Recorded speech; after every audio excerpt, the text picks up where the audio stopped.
আরজি করে সেই রাতে কি হয়েছিল? এতদিনে মুখ খুললেন সাক্ষী। ৮ আগস্টের রাতে ওয়াকর হাসপাতালে এক নারী চিকিৎসকের মৃত্যুর ঘটনা একটি জটিল প্রশ্নের জাল সৃষ্টি করেছে, যা এবার নতুন এক সাক্ষীর দাবি দিয়ে আরও জটিল হয়ে উঠেছে।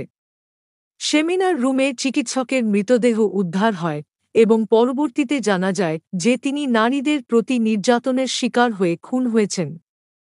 বর্তমানে এই ঘটনাটি তদন্ত করছে কেন্দ্রীয় তদন্ত ব্যুরো সিবিআই, কিন্তু চিকিৎসকের শেষ মুহূর্তের পরিস্থিতি এখনও ধোঁয়াশায় রয়েছে।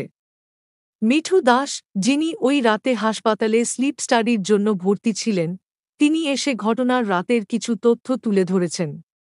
মিঠুর ছেলে জানান, ওই রাতে ১টা পর্যন্ত সেখানে অন্তত ৭-৮ জন স্টাফ ছিলেন, যার মধ্যে নার্স ও নিরাপত্তারক্ষী অন্তর্ভুক্ত।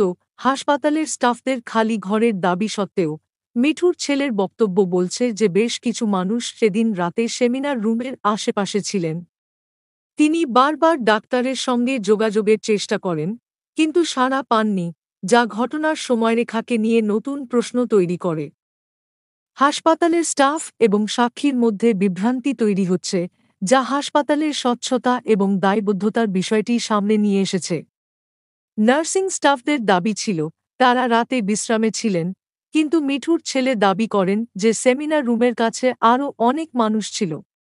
এছাড়া স্লিপ স্টাডির সময়কাল এবং অনুসরণ করা প্রোটোকল সম্পর্কেও প্রশ্ন উঠছে। এই তদন্তের অগ্রগতি যতই চলবে, আরজি কর হাসপাতালের দেয়ালে লুকানো অন্ধকার সত্যগুলো উন্মোচিত হতে বাধ্য।